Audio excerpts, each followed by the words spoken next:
Hello everyone, welcome to my YouTube channel Enjoy Learning Computer Science. To watch my previous videos, watch my YouTube channel. To get notified for my new videos, subscribe to my YouTube channel Enjoy Learning Computer Science. This video is part 10 of computer networks. So today the topic we are going to discuss is about network topologies. So before we start discussion on network topologies, let us understand the term node. So any device, whether it is a computer or a scanner or printer, so any device which is directly connected to a computer network is called a node.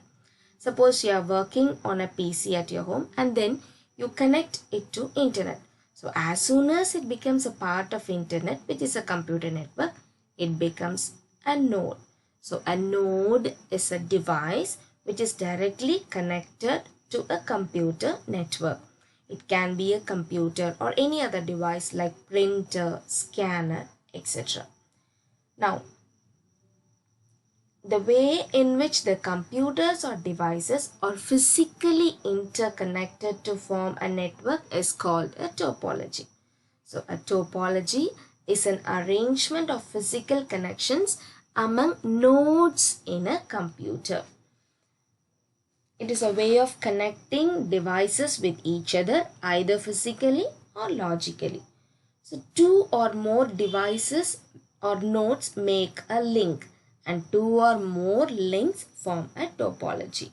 Topology is a way of connecting several devices or nodes with each other on a network.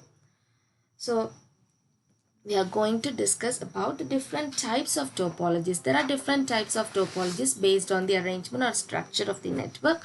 Bus topology, star topology, tree topology, ring topology and mesh topology. So in our syllabus we have only bus topology, star topology and tree topology.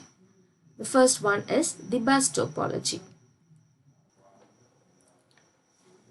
Bus topology is a multi-point configuration, that is, many devices are connected to a main long cable which acts as a backbone. I'll show you the picture. So look at this picture. Many nodes and other devices which will be connected to a main long cable which acts as a backbone. So this main long cable acts as a backbone. Now nodes are connected by this node. See, this is a node which is connected by drop lines. This one is known as drop lines and tabs. Tabs means it will be inside. Okay, so nodes are connected by drop lines and tabs. So a drop line is a connection between the long cable and the devices. Okay, drop line is nothing but the connection between this long cable and the devices. So this is known as the drop line. And the tabs are the connectors that are punctured inside the main cable. So tabs will be here, which is punctured inside the main cable, which is used to connect the drop lines. Okay, so nodes are connected by drop lines and tabs. A drop line is a connection between the long cable and devices. Tabs are the connectors that are punctured inside the main cable. Now the data flows from one end of the table to the other. Now if any node in the bus network has to send some information to any other node, it sends the signal to the backbone. Okay, the signal is sent to the backbone. Now the signal will travel through the entire length of the backbone and it is received by the node for which it is intended. That means it will be received only by the particular computer which has that IP address. That is the receiving computer. Okay, so this what happens? The signal travels to the entire length of the backbone and will be received only by the intended node. A small device called terminator. Okay, there is a device called terminator which will be attached at each end of the backbone. So here also both ends, at each end of the backbone, a device called terminator will be attached.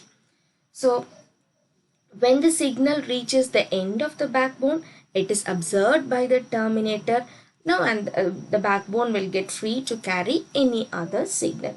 So what is the use of this terminator? The terminator will prevent the reflection of signal back on the cable and hence eliminates the chances of signal interference. So in bus topology, all the nodes are connected to a main cable called backbone, and if any node has to send information from one to any other node, it sends the signal to the backbone only. The signal travels through the entire length of the backbone and will be received by the node only which is intended. And a device is called terminator will be attached at both end of the backbone, and when the signal reaches the end of the backbone, it will be absorbed by the terminator and the backbone will get free to carry any other signal. Now, what are the advantages of bus topology? So nodes can be connected or removed easily from the bus network. That is a very big advantage. You can add any node easily and you can remove nodes also easily. Now it requires less cable length than the other topology, especially star topology. Now bus node network is very easy to implement and can be extended later on if it is necessary, but it can be extended up to a certain limit only. Now it works well for small networks. These are the advantages of bus topology. Let's look about the disadvantages of bus topology. If there is a fault or break in the main cable, the entire network shuts down. That's a very big disadvantage, and terminators are required at both ends of the backbone cable. So you need another devices called terminators.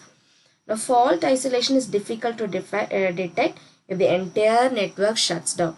So if the entire network goes wrong, you cannot identify the fault. That is very identifying the fault and isolating the fault node is very difficult. Now when the network is required in more than one building, bus network cannot be used, and the signal becomes weaker if number of nodes become large, and performance also will get decreased with the increased number of nodes, and collision of data can take place because there are many nodes, right, and it can transmit data to each other at one time. So that is also possible. Collision of data is also a disadvantage of bus topology.